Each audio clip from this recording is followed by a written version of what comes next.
गुरुर्ब्रह्मा गुरुर्विष्णु गुरुर्देवो महेश्वरा गुरु साक्षात् परब्रह्म तस्मै श्री गुरुवे नमः। नित्यं शुद्ध निराभासं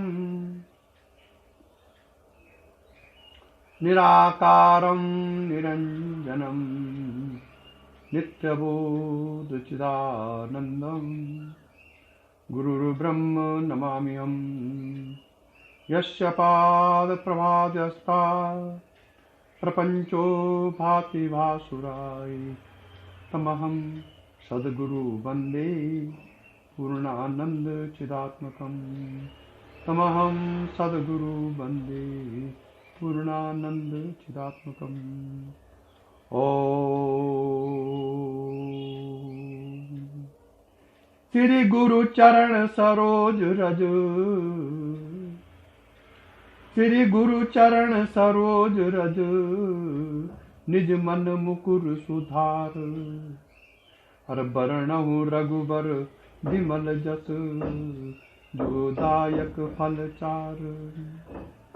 बुद्धिहीन तन जान के, सुमरेहु पवन कुमार।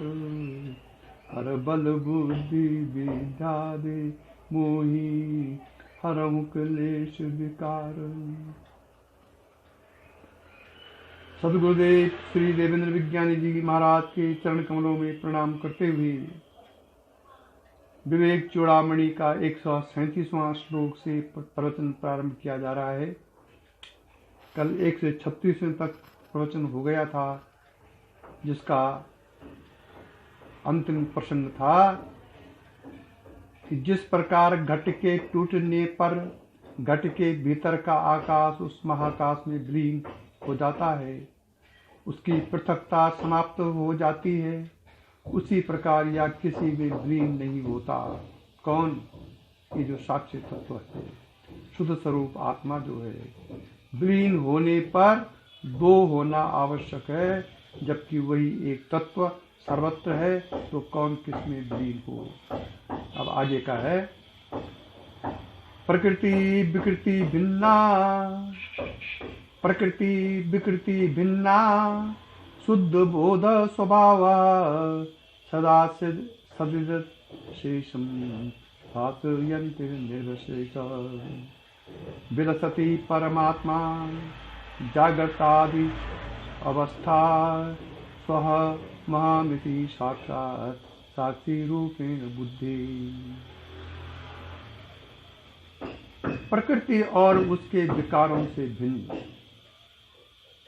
प्रकृति और उसके विकारों से भिन्न शुद्ध ज्ञान स्वरूप व निर्विशेष परमात्मा सत्य असत्य सबको प्रकाशित करता हुआ जागृत आदि अवस्थाओं में अहम भाव से स्फुरित होता हुआ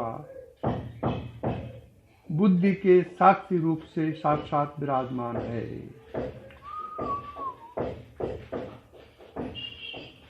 वह एक ही परमात्मा प्रकृति तथा उसके विकारों से सर्वथा भिन्न है।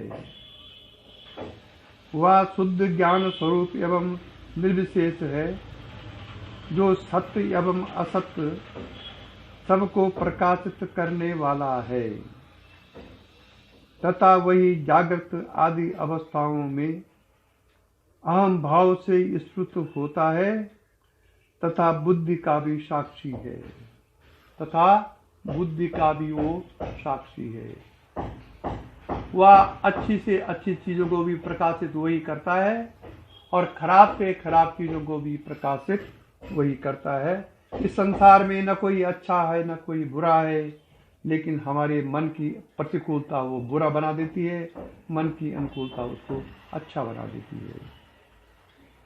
नियमित मन सामुम त्वं स्वाम आत्मान आत्म अन्य महमिति साक्षात् विद्धि बुद्धि प्रसादात्। जनि मरण तरंगा पार संसार सिंधु प्रतर्भव कृतार्थो ब्रह्म रूपेण संस्था। तो इस आत्मा को संयंत चित्त होकर बुद्धि के प्रसन्न होने पर या मैं हूं ऐसा अपने अंतःकरण में साक्षात अनुभव कर और इस प्रकार जन्म मरण रूपी तरंगों वाले इस अपार संसार सागर को पार कर तथा ब्रह्म रूप में स्थित होकर कृतार्थ हो जा। ब्रह्म रूप में स्थित होकर कृतार्थ हो जा।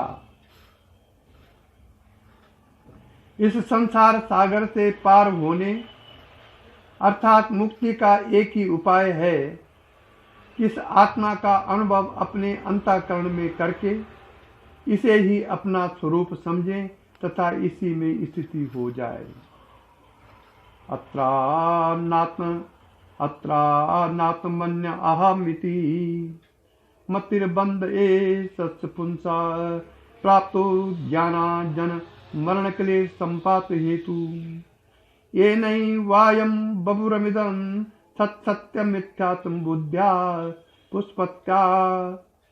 पुष्पत्यु क्षत्यपति विषय तंतु भी कोश कृदवत। पुरुष का अनात्म वस्तुओं में अहम इस आत्म बुद्धि का होना ही जन्म मरण रूपी क्लेशों की प्राप्ति कराने वाला अज्ञान से प्राप्त हुआ बंधन है।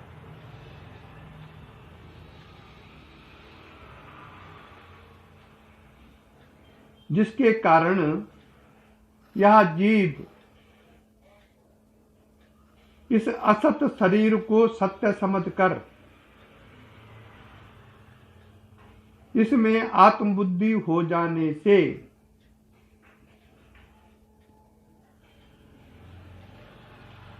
तंतुओं से रेशम कीड़े के समान इसका विषय द्वारा पोषण मार्जन और रक्षण करता रहता है। करना भी चाहिए।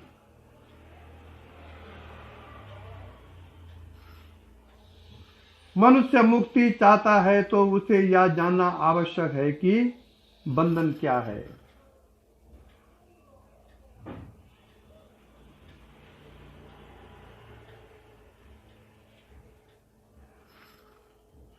जिससे वह मुक्त होना चाहता है। जब तक हमें बंधनों का ही पता नहीं तब तक मुक्त कैसे होंगे। जब गांठ का कहीं पता ही नहीं चल रहा है तो खोलेंगे कैसे।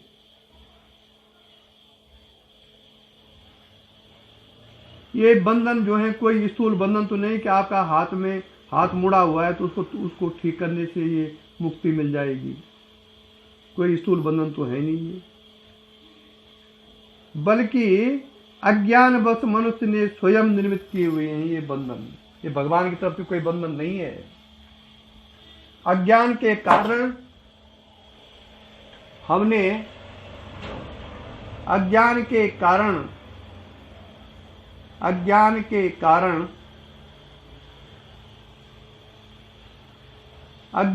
कारण हमने बंधनों को बना रखा है।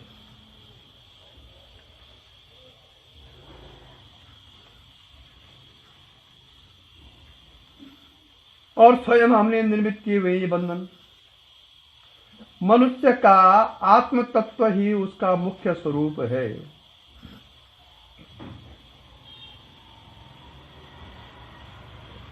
जिसे वह मैं कहता है।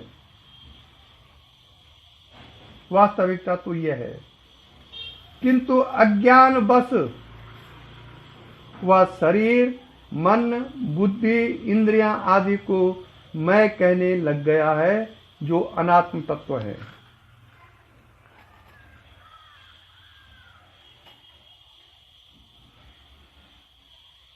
इस झूठे मैंपन के कारण ही उसमें इच्छाएं कामनाएं वासनाएं अहंकार आदि का उदय हो जाता है, जो बंधन का कारण बन जाता है। इसी कारण वह जन्म मरण के चक्कर से बार बार गुजरता है यह शरीर असत है जो अनित्य है। इसे सत्य समझकर इसी को अपना स्वरूप समझ लेना ही अभ्यास है।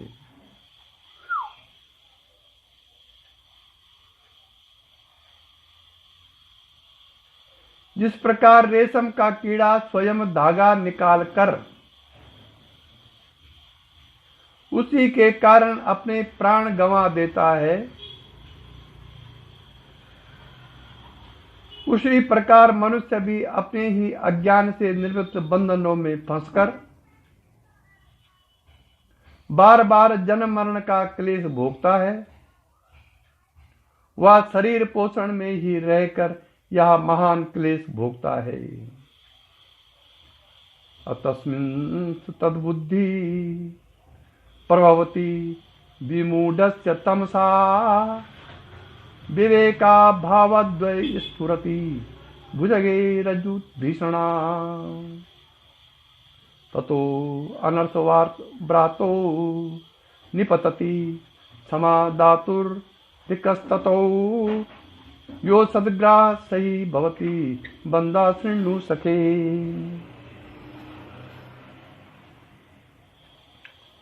मूढ़ पुरुष को तमोगुण के कारण ही अन्य में अन्य बुद्धि होती है। विवेक न होने से ही रज्जु में सर्प बुद्धि होती है। ऐसे बुद्धि वाले को ही नाना प्रकार के अनर्थों का समूह आ घेरता है। अतः हे मित्र, हे बंधु, हे सखा, सुन, या जो असत ग्राह असत्य को सत्य मानना है वही बंधन है। नारायण, असत्य को हम सत्य मान रहे हैं वही बंधन है।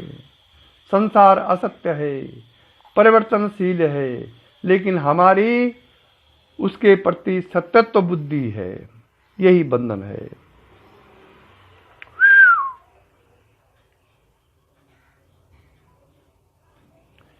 किसी वस्तु के सत्य स्वरूप को न समझकर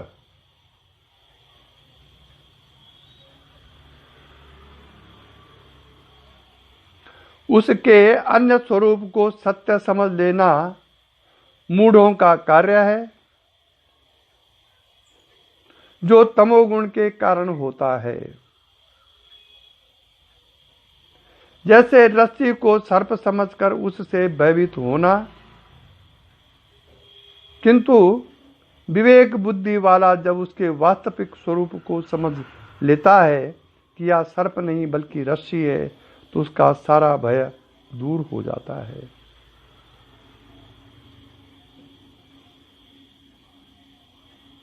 इसी प्रकार यह शरीर असत्य है, इसे सत्य समझकर इसी के रक्षण पोषण में लगे रहना ही मूढ़ बुद्धि है, जो बंधन का कारण है, जो बंधन का कारण है।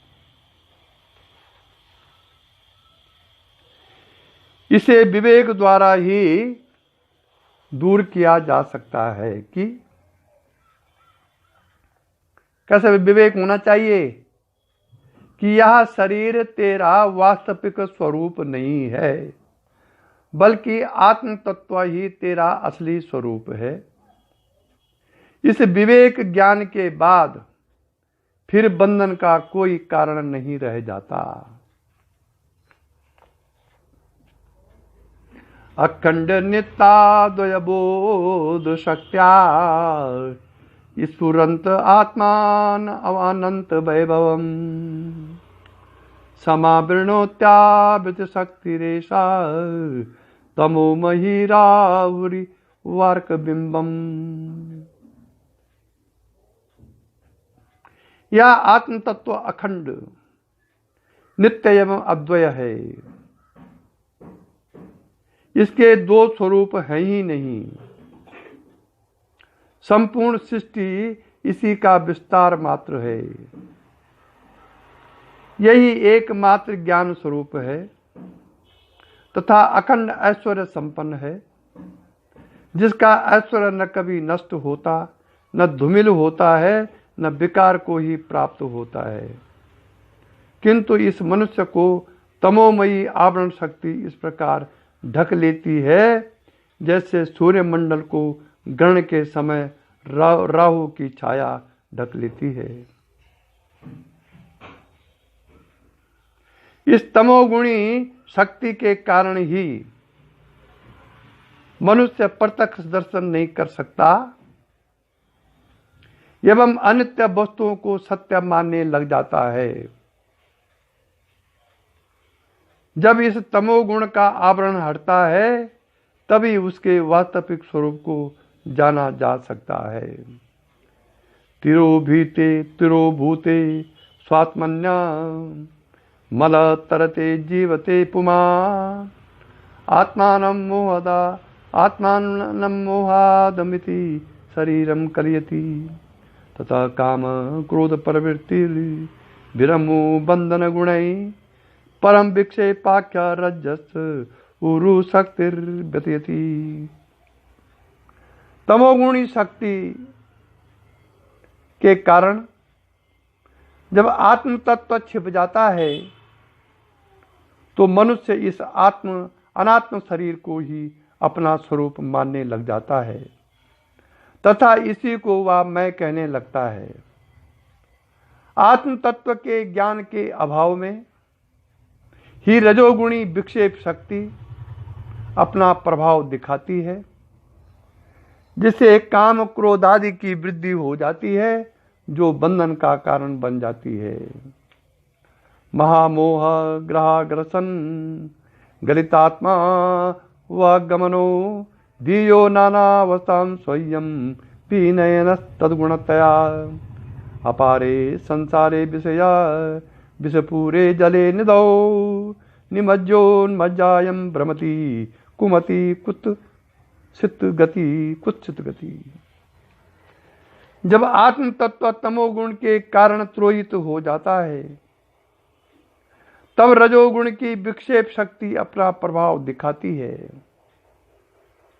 तब यह जीव विषयों की ओर आकर्षित होकर इस संसार में मोहग्रस्त होकर भटकता रहता है। अनात्म पदार्थों के मोह में फंसकर ही वह आत्म तत्व को भूलकर बुद्धि के गुणों पर आश्रित हो जाता है, जिससे वह इस संसार में विभिन्न अवस्थाओं का अभिनय करता रहता है। उसे सत्य स्वरूप ज्ञान नहीं हो पाता। यही कारण ज्ञान न होने के।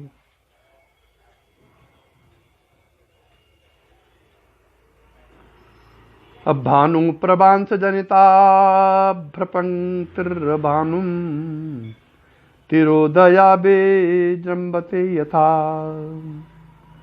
आत्मोदिता अहंकृतिर आत्मतत्वं तथा तिरोदाय विजृंभते स्वयं। अहंकार की कोई स्वतंत्र सत्ता नहीं है, बल्कि वह अज्ञानवश उत्पन्न हुआ है, जिससे वह अपनी स्वतंत्र सत्ता मानने लग गया। जिस प्रकार सूर्य की गर्मी से उत्पन्न बादल उसी को ढक लेते हैं, उसी प्रकार इस अहंकार के कारण आत्म तत्व को ढक दिया तथा स्वयं अपनी स्वतंत्र सत्ता मानने लग गया।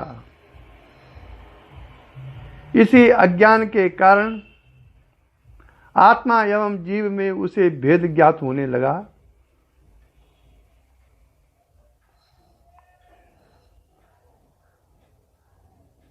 तथा यह अहम भाव ही जीव के सभी बंधनों का कारण बन गया।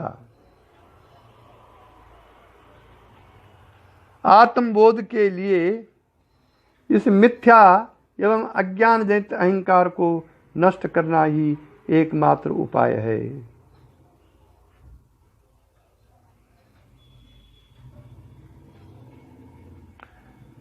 कवलित दिननाथे दुर्दने सांद्र में गई व्यथयति हिम जंजाउ वायुरुग्रो यथेतान। अविरत तमसात्मज्ञावृत्ते मूढ़ बुद्धि छपयति बहु दुख तीव्र विक्षेप शक्ति।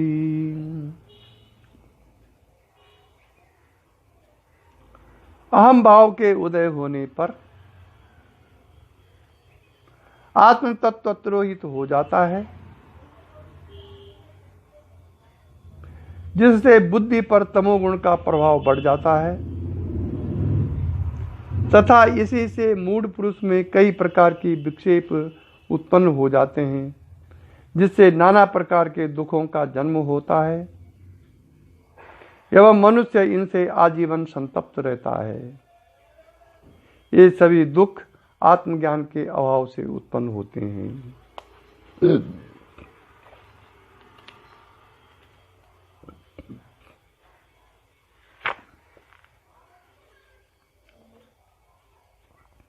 एताभ्यामेव शक्तिभ्याम बंधा पुंस समागता याभ्याम विमोहितौ देहम मत्वा आत्मनं भ्रमत्ययम्। इन दोनों आवरण और विक्षेप शक्तियों से ही पुरुष को बंधन की प्राप्ति हुई है और इन्हीं से मोहित होकर या देह को आत्मा मानकर संसार चक्र में भ्रमता रहता है। मनुष्य के बंधन का कारण या तमोगुणी आवरण शक्ति है, जिसे आत्म स्वरूप को ढक लिया तथा आत्म स्वरूप के ढक जाने से ही रजोगुण की विक्षेप शक्ति प्रबल हो उठी, जिससे मनुष्य ने शरीर को ही अपना वास्तविक स्वरूप मान लिया, जो उसके बंधन का कारण बन गया।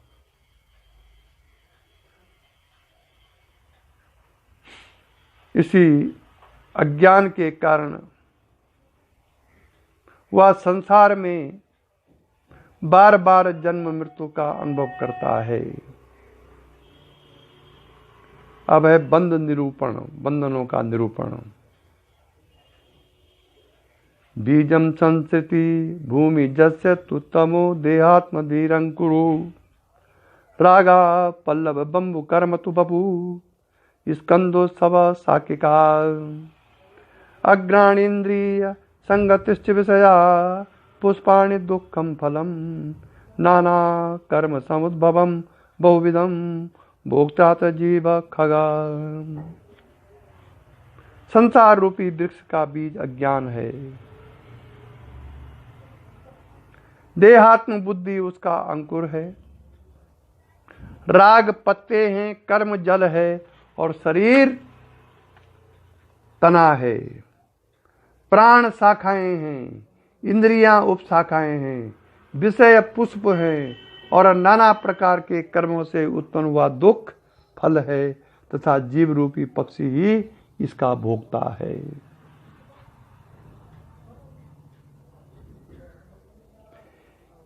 यह समस्त संसार अज्ञान रूपी बीज से उत्पन्न हुआ है।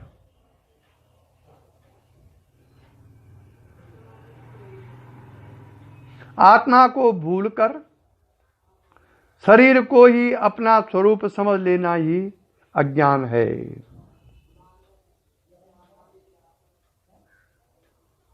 जिससे इस समस्त संसार रूपी वृक्ष का अंकुरण होता है। इसी देहात्म बुद्धि से राग उत्पन्न होता है, जिसके कारण मनुष्य कर्मरत होकर उसका पोषण करता है, जिसका आधार या शरीर है तो इन सब का माध्यम है। प्राण इस शरीर का पोषण करते हैं तथा इंद्रियां अनुभव करती हैं।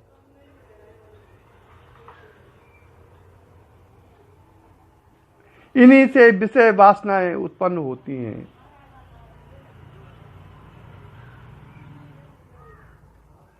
इनसे प्रभावित होकर मनुष्य नाना प्रकार के कर्म करता है जिनसे दुख की उत्पत्ति होती है।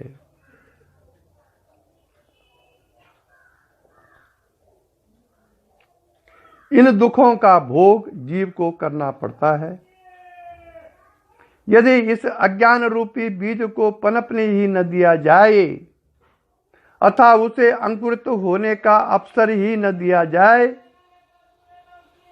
तो यह संसार रूपी दुख वृक्ष अपना विस्तार ही नहीं कर सकेगा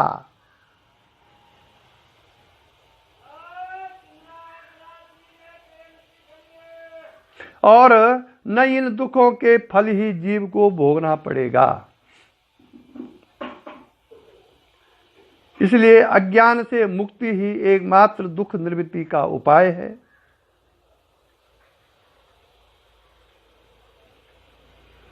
इसके लिए आत्मज्ञान ही एकमात्र उपाय है। ज्ञान दीपक के जलाने से ही इस अज्ञान रूपी अंधकार को मिटाया जा सकता है, अन्य कोई विधि काम नहीं करेगी। अज्ञान मूलो यमनात्म बंधु नैसर्गिकी को अनादिर अनंत ईरिता जन्माप्यया व्याधिजरादि दुःखम प्रभावपात जनयत्तमुष। या अज्ञान जनित अनात्म बंधन स्वाभाविक तथा अनादि और अनंत कहा गया है। या जीव के जन्म मरण व्याधि और जरा मीन्स वृद्धावस्था आदि दुखों का प्रभाव उत्पन्न कर देता है। अनात्मा को आत्मा समझ लेना ही यही अज्ञान है जो मनुष्य के बंधन का कारण है। यह बंधन किसी मनुष्य ने स्वयं पैदा नहीं किया बल्कि तमोगुण के कारण स्वाभाविक रूप से अनादि काल से उत्पन्न हुआ तथा इसका कहीं अंत भी नहीं है। एक बार उत्पन्न होकर यह निरंतर विस्तार को ही प्राप्त होता जाता है। इसी के कारण मनुष्य को जन्म मरण व्याधि वृद्धावस्था आदि अनेक दुखों को भोग करना पड़ता है। आत्म अनात्म विवेक।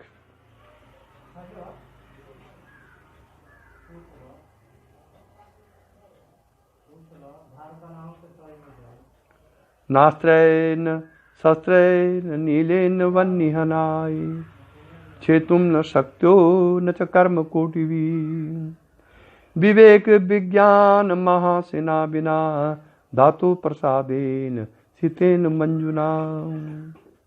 यह बंधन विधाता की विशुद्ध कृपा से प्राप्त हुई विवेक विज्ञान रूप शुभ्र एवं मंजुल महाखड्ग के बिना और किसी अस्त्र शस्त्र वायु अग्नि अथवा करोड़ों कर्म कलापों से भी नहीं काटा जा सकता।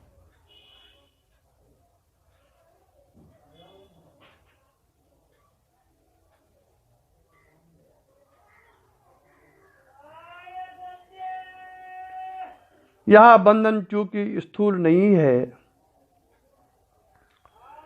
जिससे इसे किसी अस्त्र शस्त्र अग्नि वायु आदि से नहीं काटा जा सकता,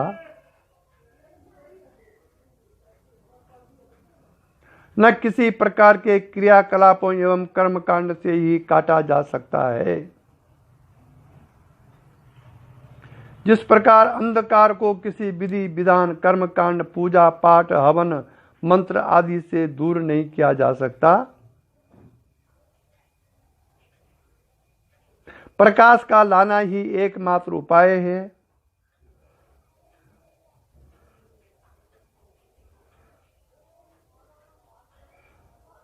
उसी प्रकार ये बंधन अज्ञान के कारण है जिन्हें ज्ञान के द्वारा ही काटा जा सकता है।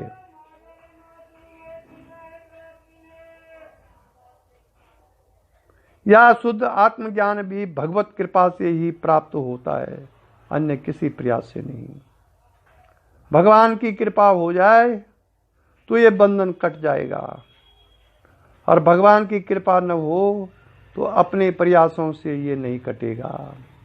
अतः हमको भगवान की कृपा पहले प्राप्त करनी है। भगवान की कृपा कब प्राप्त होगी? जब प्रथम गुरु पद पदमु परागा।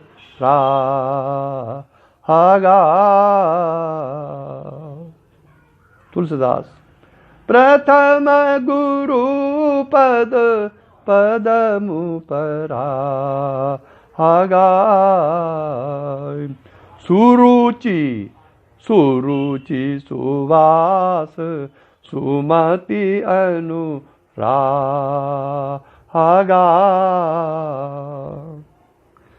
सर्वप्रथम गुरु चरणों में अनुराग। गुरु चरण ये मांस के चरण नहीं है। ये मांस के चरण तो जैसे सबके हैं वैसे गुरु के भी हैं। गुरु चरण मीन्स गुरु के जो आध्यात्मिक सिद्धांत हैं, जो आपको उन्होंने दीक्षा दी है, जिस हेतु दीक्षा दी है, उन चरणों से जो आपको प्राप्त हुआ है, उन चरणों से प्रणाम करते हुए जो आपको प्राप्त हुआ है, उसमें अनुराग हो, प्रेम हो गुरु में। भौतिक कारणों से नहीं, आध्यात्मिक कारणों से प्रेम हो। प्रथम गुरु पद पदमु परागा। और सुरुचि हो उसमें, सुरुचि सुवास और सुमति हो। बुद्धि सतबुद्धि हो, असत बुद्धि न हो, कुबुद्धि न हो। जब कुबुद्धि आती है तो गुरु के दोष सामने आ जाते हैं। गुरु से द्वेष उत्पन्न हो जाता है। जो भी साधक सतमार्ग पर चल रहा है उसके प्रति द्वेष उत्पन्न हो जाएगा। यह है कुबुद्धि।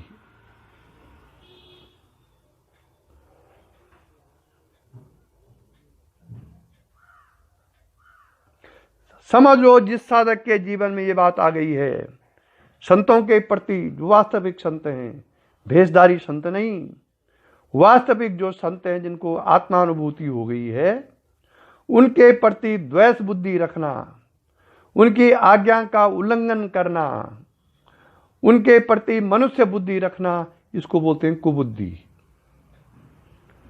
तो तुलसीदास कहे सुमति आए, अच्छी बुद्धि उत्पन्न हो,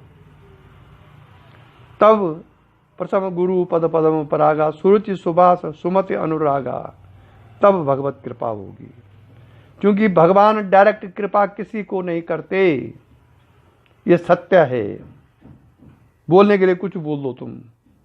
भगवान अपनी कृपा को कि अपने ही भक्त के माध्यम से करते हैं। तो निराकार क्या कृपा करेगा? लेकिन कोई साकार अगर उस निराकार को प्राप्त करता है तो निराकार ही साकार के रूप में शिष्यों पर कृपा करेगा।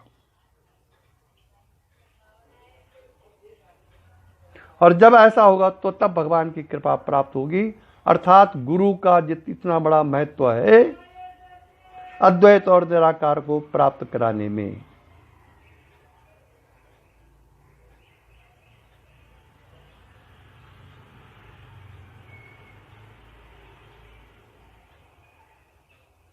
तो तब जब भगवत कृपा होगी तब जाके ये अज्ञान मिटेगा, ये बंधन मिटेगा। इसलिए शुद्ध आत्मज्ञान भी गुरु कृपा से, भगवान की कृपा से, गुरु ही उसमें माध्यम है। अगर गुरु की सेवा शुश्रूषा, गुरु की प्रसन्नता आपने प्राप्त कर ली और गुरु ब्रह्मनिष्ठ ज्ञानी है, धर्म सांड नहीं है, तो समझ लो भगवत कृपा प्राप्त हो गई। गुरु का बाहरी व्यवहार व्यभिचारी हो सकता है। बाहरी व्यवहार से आप किसी का गुरु का मूल्यांकन नहीं कर सकते। उसका अंदर कैसा है, इससे आप गुरु का मूल्यांकन कर सकते हैं। अगर वो व्यवहार है तो व्यवहार तो जैसे सबका वैसे उसका भी है। व्यावहारिकता के कारण आप गुरु का मूल्यांकन कैसे कर सकते हैं? गुरु का मूल्यांकन परमार्थ के आधार पर करना चाहिए, और जब आप ऐसा करेंगे तभी इन बंधनों को काटा जा सकता है। इसलिए इसका एक ही मार्ग है, विवेक ज्ञान। अन्य क्रियाएं सभी निष्फल होती हैं। श्रुति प्रमाणिक मते स्वधर्म निष्ठा तवैव आत्मा विशुद्धस्य रस्य विशुद्ध बुद्धे परमात्म वेदनम तेनेव संसार समूल नाशा। तेनेव संसार समूल नाशा। जिसका श्रुति प्रमाणों में दृढ़ निश्चय होता है, प्रथम शर्त यही है। उसी की स्वधर्म में निष्ठा होती है, दूसरा, और उसी से उसकी चित्त शुद्धि हो जाती है, तीसरा। जिसका चित्त शुद्ध होता है उसी को परमात्मा का ज्ञान होता है। चित्त शुद्ध होना चाहिए, वाणी का व्यवहार नहीं। वाणी से आप किसी को मीठा बोल दें, हंस हंस के बातें करें, उलट पुलट करके बोल दें, जिसके लिए बोले वो खुश हो जाए, ये चित्त शुद्धि के उपाय नहीं है। ये तो आप वाणी विलास हो रहे हैं। आप वाणी से मीठा मीठा बोल रहे हैं और अंदर कई कुटके भरे हुए हैं आपके।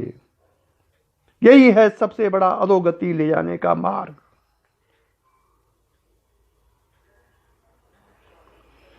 चित्त शुद्ध होगा तो आप जो कुछ बोलेंगे, गाली भी देंगे, लेकिन यदि आपका चित्त शुद्ध है, जिसको गाली दे रहे हैं उस पर कोई प्रभाव उसका नहीं पड़ेगा, बल्कि अनुकूल प्रभाव पड़ेगा, क्योंकि चित्त से आप नहीं दे रहे हैं।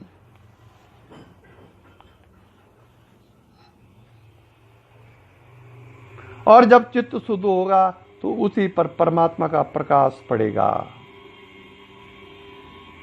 और इस ज्ञान से ही संसार रूपी वृक्ष का समूल नाश होगा। इस संसार रूपी वृक्ष के समूल नाश अर्थात मुक्ति के लिए आत्मज्ञान का होना आवश्यक है।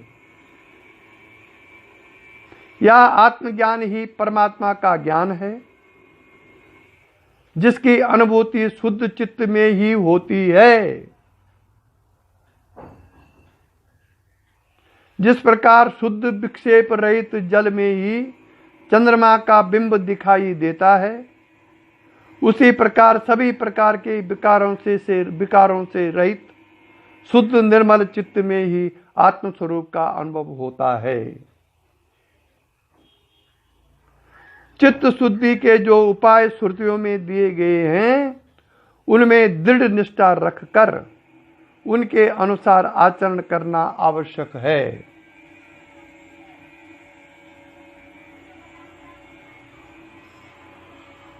इसलिए स्वधर्म में निष्ठा आवश्यक है।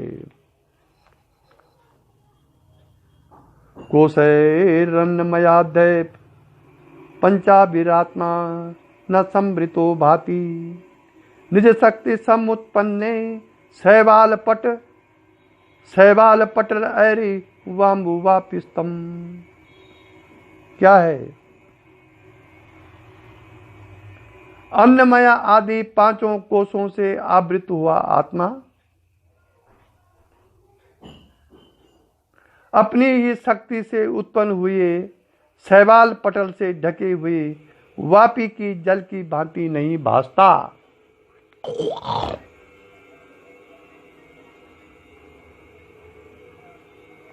जिस प्रकार बावड़ी का जल उसमें शैवाल उत्पन्न हो जाने से ढक जाता है,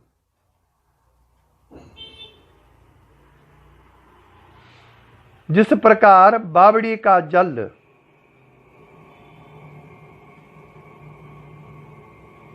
उसमें शैवाल उत्पन्न हो जाने से ढक जाता है, वह बाहर से दिखाई नहीं देता, उसी प्रकार यह आत्मा पांच कोशों से आवृत है, जो अपनी ही शक्ति से निर्मित है।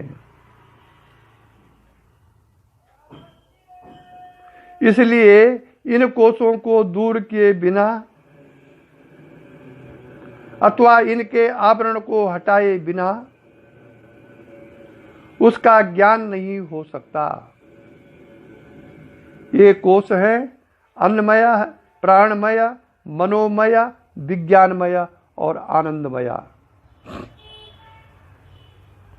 ये 5 कोश हैं। कोश माने जैसे तलवार कोश में रहती है। तलवार हम म्यान में रखते हैं ना, म्यान होती है ना, म्यान में हम तलवार रखते हैं। ऐसे ये जो आत्मा है इन 5 म्यानों में छुपी हुई है।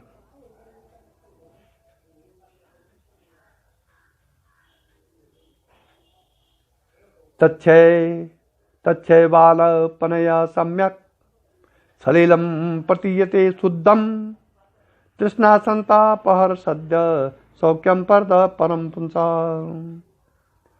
पंचनामपि कोशा नामम अपवावदे विभात्य तय्यम शुद्ध नित्यानंदय करस प्रत्यग रूप पर स्वयं ज्योति। जिस प्रकार उस शैवाल को पूर्णतया दूर हो जाने पर, पूर्णतया दूर हो जाने पर मनुष्यों की तृष्णा रूपी ताप को दूर करने वाला तथा उन्हें तत्काल ही परम सुख प्रदान करने वाला जल स्पष्ट प्रतीत होने लगता है, उसी प्रकार 5 कोशों का अपवाद करने पर या शुद्ध नित्यानंद एक रस स्वरूप अंतर्यामी स्वयं प्रकाश परमात्मा भासने लगता है।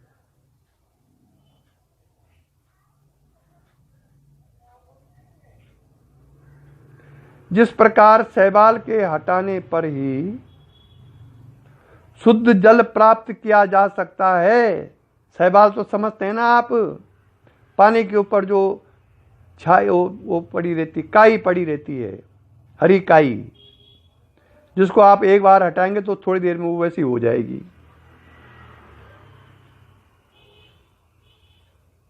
जब पूर्णतः आप हटाएंगे तब पानी मिलेगा आपको। उसको हटा करके उसको बाहर फेंक देंगे जब, तब पानी दिखाई देगा। ये नहीं कि थोड़ा हटा दिया तो थोड़ा पानी दिखाई देगा, फिर वो वैसे हो जाएगा थोड़ी देर में।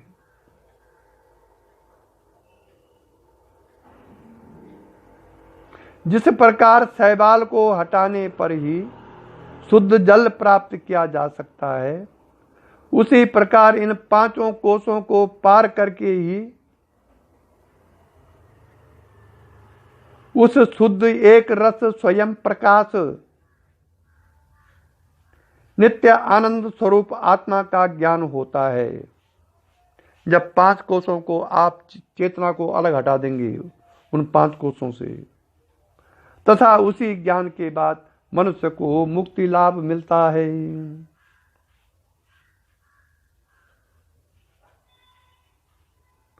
आत्मा अनात्म विवेक कर्तव्यो बंध मुक्त ये विदुषा तेने वानंदो भवति स्वम विज्ञाया सचिदानंदम।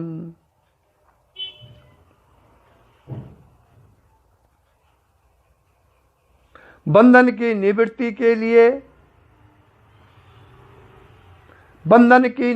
के लिए विद्वान को आत्मा और अनात्मा का विवेक करना चाहिए।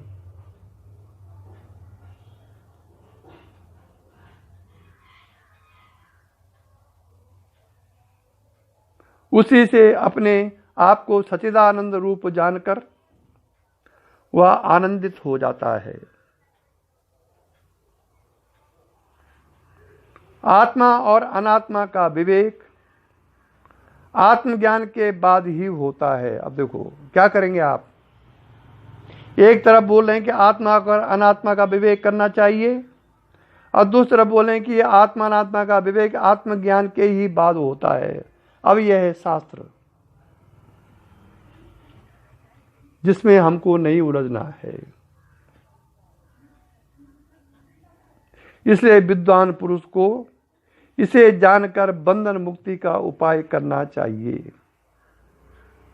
आत्मज्ञान से ही उसको अनुभव होता है। कि वह शरीर मात्र नहीं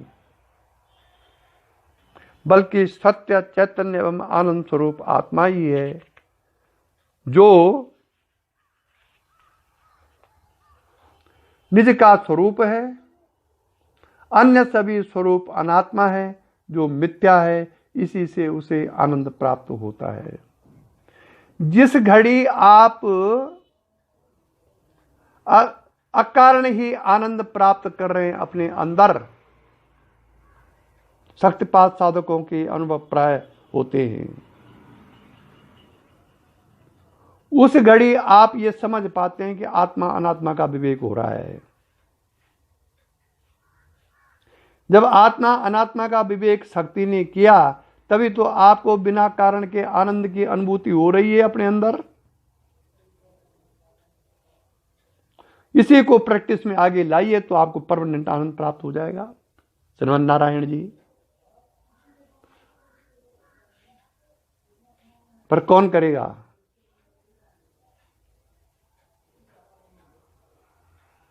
यदा चित्तम समासक्तम दृश्यन्ते विषयो गोचरे। जैसा हमारा चित्त विषयों में, संसार में, नातों में, संबंधियों में, बेटे में, बेटियों में हमारा चित्त आसक्त हो रहा है, काश उसी प्रकार से आत्मा की ओर आसक्त होता तो मुक्ति फिर हस्ता मलकवत है। लेकिन हम यही नहीं कर पाते हैं। हमारी बेटी का फोन आया और 2 घंटे तक हम बहुत दुखी हो गए।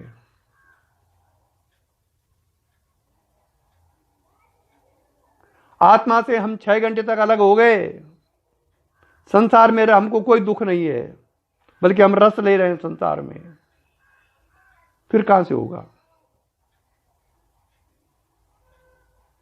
इसलिए आत्मा ही हमारी बेटी है, आत्मा ही हमारा बेटा है, आत्मा ही हमारी संपत्ति है, आत्मा ही हमारी विपत्ति है।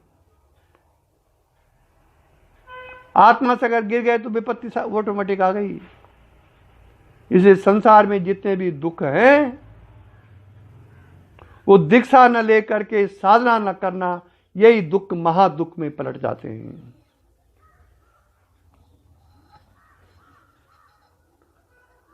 मुंजादिशी कामिव दृश्य वर्गात प्रपंचम आत्मान संगम क्रियम विचित्र तत्रा प्रविलाप्य सर्वै तदात्मनाते सतियासा मुक्ता। जो पुरुष अपने असंग और अक्रिय पृथक आत्मा को मूंज में से सींक के समान दृश्य वर्ग से पृथक करके तथा सबको उसी में ले करके आत्म भाव में स्थित रहता है, वही मुक्त है। संसार बंधन से मुक्ति के लिए किसी विशेष क्रिया, कांड, तप आदि की आवश्यकता नहीं है, बल्कि संसार में जितना भी दृश्य वर्ग है उससे अपना ध्यान खींचकर केवल आत्मा को ही अपना वास्तविक स्वरूप समझकर उसी में निरंतर स्थित रहना ही मुक्ति है। इस प्रक्रिया से समस्त बंधन टूट जाते हैं तथा अपने स्वरूप आत्मा का ज्ञान हो जाता है। इसी के साथ आज का प्रवचन समाप्त हुआ। यही दिव्य दृष्टि हमें दीजिए भगवान, हो कण कण में निस दिन तुम्हारे ही दर्शन। लखूं नित्य सर्वत्र मूर्ति तुम्हारी, सुनो जड़ जगत से एक कीर्ति तुम्हारी। यही दिव्य दृष्टि हमें दीजिए भगवान, हो कण कण में निस दिन तुम्हारे ही दर्शन। तेरी शुभ सत्ता बिना हे प्रभु मंगल मूल, पत्ता तक हिलता नहीं, खिलता नहीं है फूल। रोम रोम में तुम रमे फिर क्या रहा बिछो, लेकिन तुम मिलते नहीं, एक ऐसा संयोग। ओम असतो मा सद्गमय तमसो मा ज्योतिर्गमय मृत्योर्मा अमृतं गमय। ओम शांति शांति शांति।